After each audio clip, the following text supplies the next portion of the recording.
दोस्तों LT grade GIC प्रवक्ता और टीजीटी पीजीटी भर्तियों को लेकर के सोशल मीडिया पर एक बहुत ही तेज़ी से खबर वायरल हो रही है, जिसमें कहा जा रहा है कि अब सभी भर्तियां संविदा से होंगी।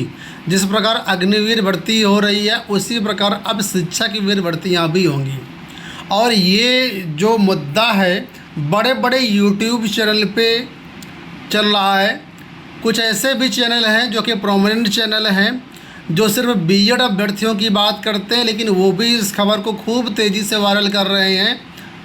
तो इस वीडियो में मैं पूरी आपको सच्चाई दिखाने वाला हूं कि आखिर ये मामला क्या है। क्या वाकई में एलटी ग्रेड और जीआईसी प्रवक्ता भर्तियां अब संविदा के माध्यम से आएंगी? क्या होगा बीएड छात्रों का भविष्य? तो आप इस वीडियो में सारी खबर 100% ऑथेंटिक जान पाएंगे। तो वीडियो में बढ़ते हैं आगे। अब जिस न्यूज़ की बात हो रही है, जिस लेटर की बात हो रही है, वो शासनादेश आपके सामने है। दीपक कुमार, अपर मुख्य सचिव, उत्तर प्रदेश शासन की तरफ 27 जून का ये लेटर है, जहां पर ये देखिए बताया गया कि उत्तर प्रदेश के माध्यमिक शिक्षा विभाग के अंतर्गत 88 नए राजकीय विद्यालय बने हैं। इसमें पद सृजन के बारे में ये जानकारी दी गई है। और यहाँ पर कुल मिलाकर के 1600 पद हैं टीचिंग और नॉन टीचिंग स्टाफ को मिलाते हुए। इसमें 75 जो राजकीय इंटर कॉलेज हैं, उन 75 राजकीय इंटर कॉलेजों में प्रधानाचार्य के 75 पद हैं। इसके अलावा जीआईसी प्रवक्ता के 750 पद हैं, सहायक अध्यापक के 525 पद हैं और यहाँ पर कनिष्ठ सहायक के 150 पद हैं। इसी प्रकार से 13 राजकीय हाईस्कूल विद्यालय बनाए गए हैं। तो यहाँ पर प्रधानाध्यापक के 13 पद हैं, सहायक अध्यापक यानी एलटी ग्रेड टीचर के यहाँ पर जो है 91 पद हैं। इसके अलावा यहाँ पर कनिष्ठ सहायक के 13 पद हैं। तो इन पदों पर भर्तियों के लिए कहा जा रहा है कि ये जो भर्तियाँ होंगी वो संविदा के माध्यम से कराई जाएंगी। मैं किसी चैनल का यहाँ पर नाम नहीं लूँगा, लेकिन कुछ चैनल जो सिर्फ बीएड छात्रों की बात करते हैं, जैसा कि आपने देखा होगा जब बीएड को प्राइमरी से हटाया गया था तो ऐसे चैनलों ने खूब चलाया था बीएड को कि हाँ ऐसा हो जाएगा, ऐसा हो जाएगा। अंततः हुआ कुछ नहीं और अब उनका चैनल ज़रूर ग्रो हो गया। तो ऐसे ही इस न्यूज़ को भी फर्जी बातें बता रहे हैं कि आउटसोर्सिंग से भर्तियां होंगी, संविदा से भर्तियां होंगी, जबकि हकीकत ये है कि कोई भी शिक्षक भर्ती यहाँ पर जो बताई गई है वो संविदा की बात ही नहीं की गई है। फिर भी जो मेन चीज़ है वो आपको नहीं दिखा रहे हैं, सिर्फ वो लोग ये दिखा रहे हैं कि हाँ ये देखो यहाँ पर आउटसोर्सिंग लिखा हुआ है। इस पॉइंट को केवल दिखाते हुए आपको ये बता रहे हैं कि हाँ आउटसोर्सिंग से यहाँ पर भर्तियाँ कराई जाएंगी। मैं कहता हूँ देखने वाले भी वैसे ही हैं जो ऐसे चैनलों को सपोर्ट करते हैं, ऐसे चैनलों पर जा कर के वीडियो देखते हैं। आप लोग शिक्षक भर्ती की तैयारी कर रहे हो, थोड़ा सा अपना दिमाग भी लगाया करो। इस नोटिफिकेशन को जियो को अच्छे से पढ़ा करो कि वास्तव में इसकी सच्चाई क्या है। किसी के बरगलाने से आप लोग क्यों बरगला रहे हैं, थोड़ा सा समझिए, दिमाग लगाइए। ऐसे किसी के कहने पर अगर आप इस तरह की फर्जी बातें करने लगे तो हो गया सब कुछ, ठीक है। तो ऐसा कुछ नहीं है, मैं आपको इस वीडियो में सच्चाई दिखा रहा हूँ क्या है। तो सबसे पहले यहाँ पर आप पढ़ लो क्या लिखा हुआ है। जो दूसरा पॉइंट है, ये मैं पहले पॉइंट से आपको यहाँ पर दिखाता हूँ सारी चीज़ें। तो पहले पॉइंट से लेकर के यहाँ पर ये 5 पॉइंट दिए गए हैं। इन 5 पॉइंट को आप ध्यान से पढ़ो कि यहाँ पर क्या लिखा है। लिखा हुआ देखिए यहाँ पर कि पद सृजन हेतु न्यूनतम वास्तविक कार्यात्मक आवश्यकता, वित्तीय औचित्य एवं मित व्ययता के सामान्य सिद्धांतों तथा विभागीय स्थिति के दृष्टिगत पदों पर भर्ती नियुक्ति प्रारंभ की जाएगी तथा सामान्य वित्तीय अनुशासन एवं प्रबंधन का ध्यान रखा जाएगा। तो यहाँ पर पहले पॉइंट पर यह बात की गई, कुछ खास नहीं है इसमें।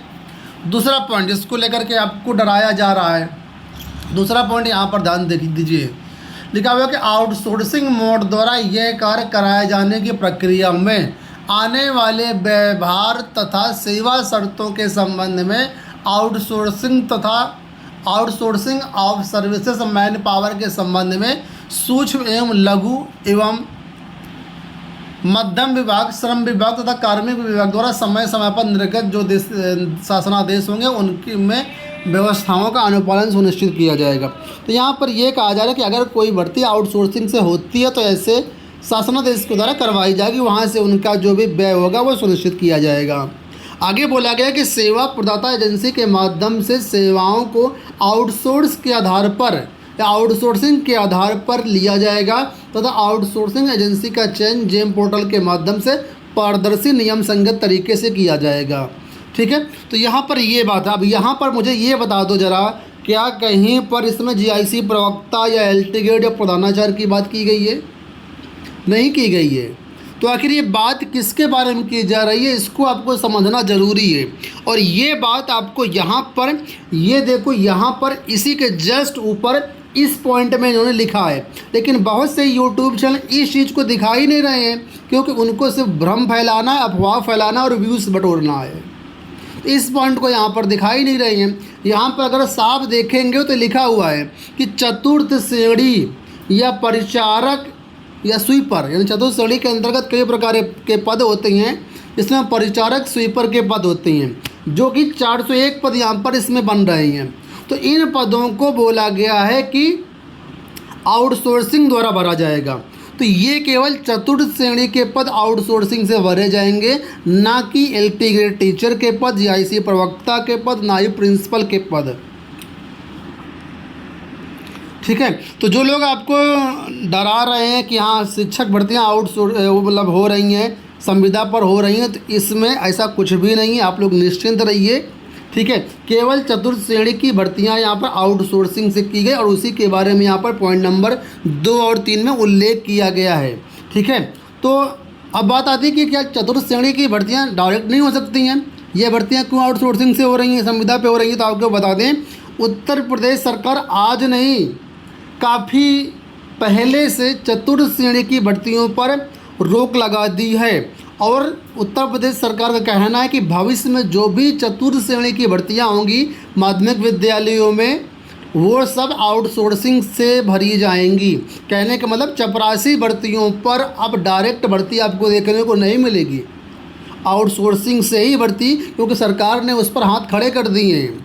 तो ये मत सोचो कि केवल इसी नोटिफिकेशन में ये चतुर्थ श्रेणी संविदा से हो रही, सारी भर्तियाँ उत्तर प्रदेश में चतुर्थ श्रेणी की शिक्षक विद्यालयों की बात कर रहा हूँ, यहाँ पर आउटसोर्सिंग से हो रही है। किसी भी तरीके से शिक्षक भर्तियों की यहाँ पर बात नहीं की गई है।